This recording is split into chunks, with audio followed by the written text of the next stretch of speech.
What's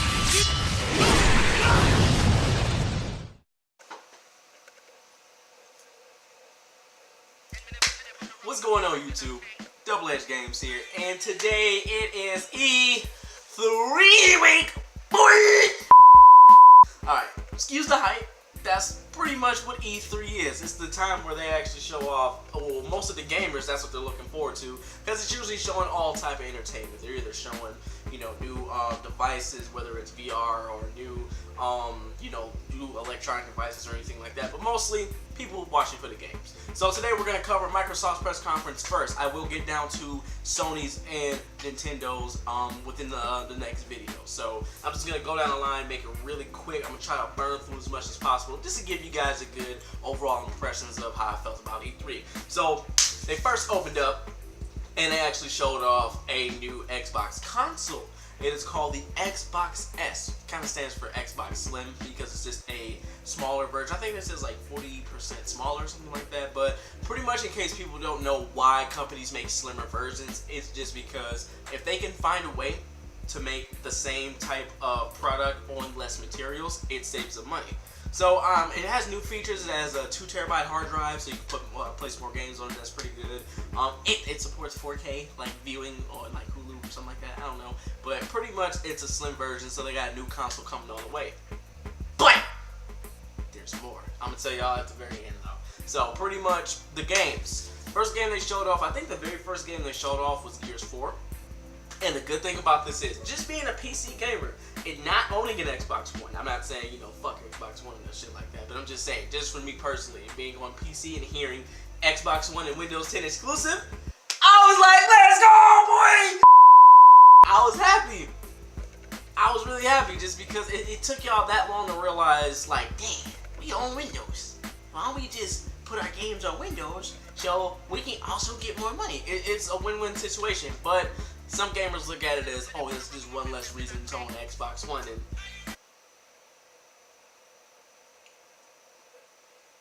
so, pretty much, showed off some Gears gameplay. It looked pretty good. They didn't change much on Gears. It's classic Gears. It's nothing too special. It's the same old Gears, different weapons, different like melee animations and stuff like that. But for the most part, Gears is pretty okay. Alright, next up we got Killer Instinct. We got some Killer Instinct news. There's actually going to be a new character coming out. If you got Season 3, like me, then you actually have a new character coming on the way, and that's actually going to be General Ram. Now, honestly, I think they're running out of ideas, because General Ram, first off, I know he's kind of a scary person in the first Gears of War, but it's just like, for the trailer, they didn't show him fighting. They just showed this dude ramming. They just showed him running through projectiles and then just picking up and stabbing them. It's like, oh yeah, he's gonna be playable such and such date. I'm just like, okay, but I guess whenever, you know, he comes out, I think he said it's supposed to be coming out this week or something. I don't know. I just know I'm not too crazy for General Ram. I didn't really care too much for him anyway. But if you really want to, like I said, I think they're running out of ideas. Who's next? Master Chief? The dude from Overdrive? Like, I don't. What's going on there? Then next up, they showed off some new Forza game. I think it's called Forza Horizon 3. Its main push has been co-op, which looks like a pretty fun game. Once again, Windows 10, Xbox One exclusive. It has this new Play Anywhere app where it's like if you buy the game on one platform, you get the game on the other platform. So it seems like Microsoft is really trying their hardest to get gamers back into their pocket so they can, you know, keep making more money. So I guess they're just like, hey, PC side really wants to see some of these games. We own Windows, so let's put it on the store and still make money off of it. So instead of just putting it on Steam, which would be better, but that's what they want to do. So Forza Horizon 3 coming pretty soon. Look out for that. Don't remember the release date on that, but it will be coming up. I think it was either holiday season or something like that. I don't even know. But Forza Horizon 3 will be coming soon. And next up, we had some Final Fantasy 15 gameplay. Now, I know for a fact this one is not going to be coming on PC day one. Because if you're on PC, you would know that Final Fantasy games don't come on PC for like a year or two. Like, we just now got Final Fantasy 10 and 10-2, and that junk came out in 2014. So that took a whole 2 years to get it ported over to PC.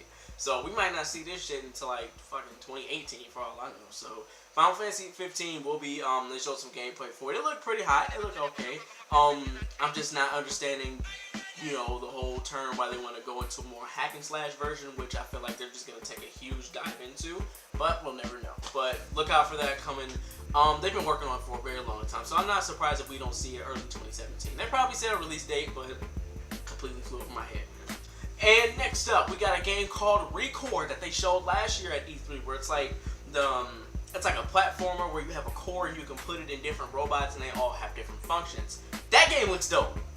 I want that game. That game definitely does look pretty dope.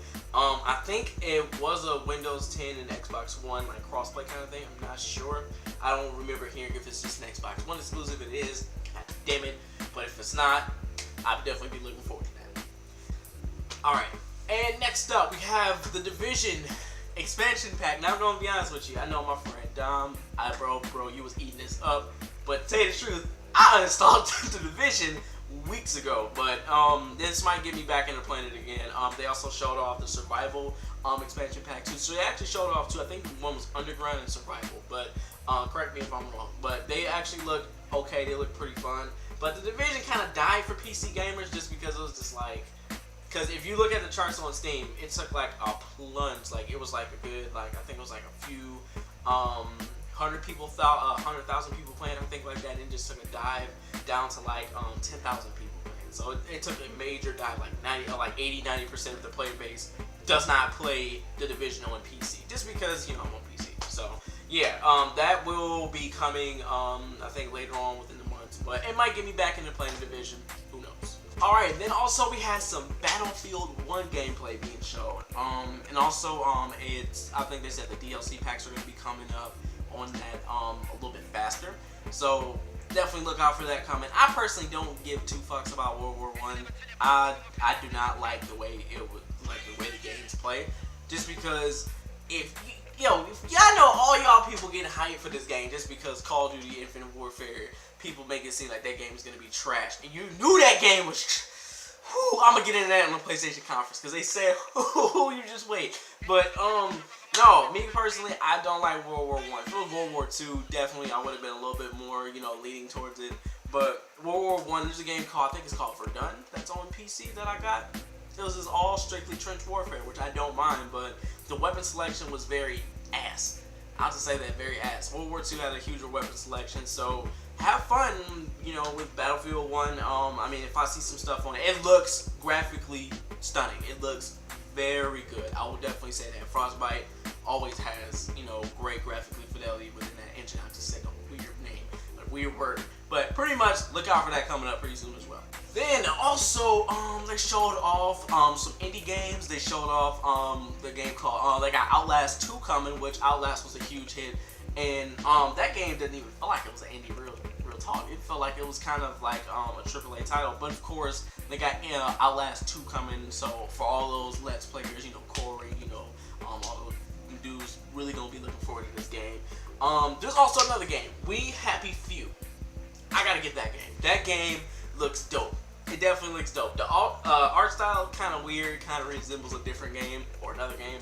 But We Happy Few is, I don't understand it. It's like this weird. It's like a mind fuck kind of game. But I actually like those kind of games. So We Happy Few is definitely gonna look like it's gonna be hot. Cannot wait for that to come out. I actually showed Scalebound. Scalebound actually got showed off. Scalebound is also a Xbox One / Windows 10 exclusive, which I'm actually looking forward to. I was kind of on defense about it once I found out how it's kind of like an RPG-ish type game, but we don't know anything about the game whatsoever. We just know about gameplay, see how it plays. It looks pretty fun. I actually do like it. It looks pretty fun. Interested in seeing more about it, and I'm trying to keep my eye out for it. So, other than that, I think I covered just about almost everything. Oh, there's Dead Rising 4. Dead Rising 4 actually got announced, which, as long as it's not as fucked up as Dead Rising 3, because that game's optimization was ass! Complete ass. It was horrible. Dead Rising 3's, that game ran at 30 frames on, a powerful PC. High-end PCs couldn't even run this game right. PCs that cost $2,000, $1,000, whatever you think. All PCs don't cost $2,000, but a high-end PC could not handle this game for some reason. I was just like, what the fuck is going on? But I don't know, man. That as long as it's not broken, as long as it's it's hot, it's looking good, as long as it runs good, then everything should go fine on that part. And then also, I think the last thing that they showed off Oh yeah, they showed off Tekken 7. I was a huge Tekken fan. I still have Tekken 1 and 2 on this John right here.